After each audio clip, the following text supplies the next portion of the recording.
कभी मौका मिल जाए, कभी ऐसा योग बन जाए कि मंदिर के अंदर, शिव मंदिर में दिया लगाने बहुत सारे आते हैं, माचिस भूल जाते हैं। बहुत छोटी सी चीज है माचिस, बहुत लोग आते हैं। कभी मौका मिल जाए, 1 रुपए की है क्या माचिस, 1 रुपए की। सबकी कीमत बढ़ी, बस उसी की नहीं बढ़ी, क्योंकि वो आग लगाना जानती है, इसलिए उसकी कीमत आज तक नहीं बढ़ी। वो 1 रुपए की है, उसकी कीमत वहां भले नहीं बढ़ी हो, परंतु उसकी कीमत शिव मंदिर में बढ़ जाती है। जब कोई दिया लगाने आता है, माचिस नहीं ला पाता, तो एक माचिस तुम छोड़कर आ जाओ, उस माचिस की पुण्याई देखना। दिया वो जलाएगा, खाते में तेरे जाएगा, वो चीज है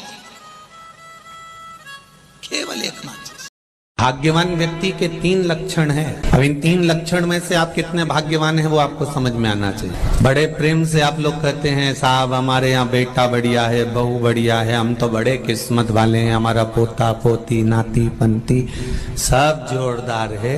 पर भाग्यवान व्यक्ति के 3 लक्षण, उसमें पहला लक्षण है, अगर भोजन मिल रहा है तो उसके साथ भूख होना जरूरी है।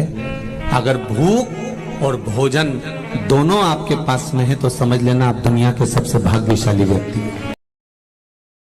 एक बात याद रखिए, सोमवार के दिन अगर जल के पात्र में लाल चंदन को घोलकर अगर शिव को समर्पित कर दिया जाए, केवल 5 सोमवार वाली बात है।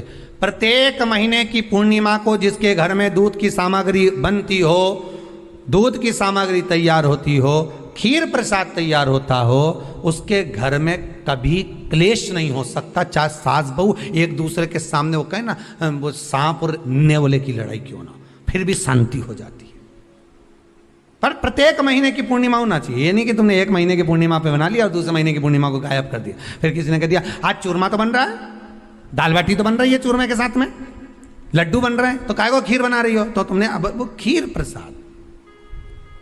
जिन माताओं से या पुरुषों से 4 सीढ़ी भी ऊपर नहीं चढ़ा जा रहा है, नीचे उतर मतलब बहुत मुश्किल से चल पा रही, घुटने में इतनी तकलीफ है, कमर में इतनी तकलीफ है, उसको सरसों के 108 फूल शंकर को चढ़ा देना चाहिए। शिवरात्रि के दिन 108 सरसों के फूल चढ़ाइए, वो फूल उठाकर वापस ले आइए और फूल लाकर उस फूल को सुबह सुबह खाली पेट, बस 108 फूल है, 108 दिन तक उसको खाना पड़ा। और ज्यादा तकलीफ है तो आप तो 5 दिन में उस फूल को पूरा खा लीजिए, सरसों के फूल। फिर आपको कोई नहीं टोकेगा, आपको डंडे की जरूरत नहीं पड़ेगी, आप भाग कर जाएंगे आराम से।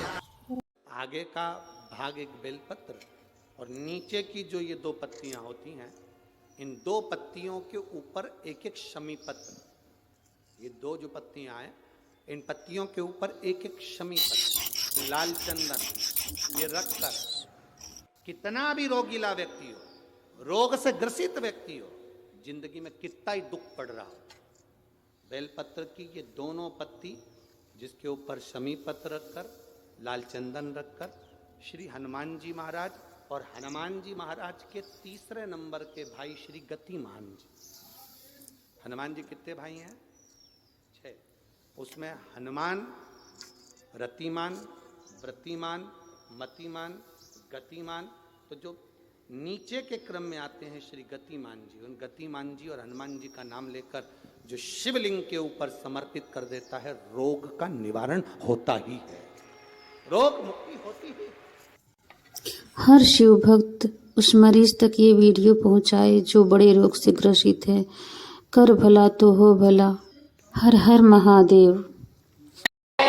जिन बेटा और बेटी का विवाह नहीं हो रहा हो, लड़का लड़की की शादी नहीं हो रही हो, एक मट्टी के कलश में चावल भरकर, 1 सिक्का रुपया, 1 बेलपत्र उस कलश के अंदर रखकर, जिस कन्या जिस वर का विवाह नहीं हो रहा हो, उसका हाथ लाल कपड़ा या लाल जो माता जी को चुंदड़ी उड़ाते हैं, ऐसी चुंदड़ी उस कलश के ऊपर रखकर अशोक सुंदरी माता का नाम लेकर जो देवी जी के मंदिर में प्रातः के समय पर बिना बोले रखकर आ जाता है, उसका विवाह मात्र 3 से 4 महीने के अंदर चल जाता है। दुनिया के लोग कहते हैं क्या होता है मूंग चढ़ाने से, क्या होता है चावल चढ़ाने से, क्या होता है बेलपत्र चढ़ाने से? दिल से करो तो आप शंकर भगवान को अगर 108 बेलपत्र चढ़ा रहे हैं, चावल चढ़ा रहे हैं, पुष्प चढ़ा रहे हैं शिव को, आप एक ही बेलपत्र पर चंदन की बेलपत्री की जो डंडी आप पीछे से तोड़ देते हो, उसी डूट को चंदन में भिगोकर 108 बार पंचाक्षर मंत्र नमः शिवाय या षडाक्षर मंत्र ओम नमः शिवाय या श्री शिवाय नमस्तुभ्यम बोलकर उस चंदन की एक 108 बिंदी भी आप अगर बेलपत्री पर लगाकर अपनी कामना कर बाबा से दिल की बात कहकर आप अशोक सुंदरी वाली जगह पर छुआकर, कटी वाले भाग को छुआकर शिव के शिवलिंग पर समर्पित करते हो, दुख कितना भी बड़ा हो मेरा शंकर काट ही देता है, काट ही देता है। हफ्ते में एक बार का नियम बना लो मुख से बोलने का, हर हर। ज्यादा बार नहीं बोलो तो हम तो पहले बोलते थे, ऐसा नहीं कि हम कथा में नहीं बोलते थे, हमारी आदत थी, हम पहले कथा में बोलते थे, दीन बंधु दयालु दया कीजिए, जो दोनों हाथ उठाकर हर हर महादेव नहीं बोले उसको उठा लीजिए, हम ऐसा बोलते थे, हमारी आदत में था और लोग हाथ उठाकर बोलते थे। पर कई लोगों ने पत्र लिखे कि गुरुजी आप कहते हो कि हर हर महादेव बोलिए, नहीं तो भगवान उठा लीजिए, हम केवल इतना सा कहना चाहते हैं कि आप ऐसा बोलना बंद कर दो, क्योंकि हम हेडफोन लगा के कथा सुनते रहते हैं और गाड़ी चलाते रहते हैं।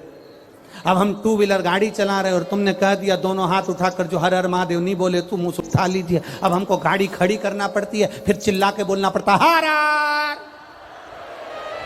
तो जितने लोग खड़े रहते हैं वो हमको ही देखते रहते हैं, पागल हो गए। हर शिव भक्त दूसरे शिव भक्त को यह वीडियो अवश्य भेजे। हर हर महादेव।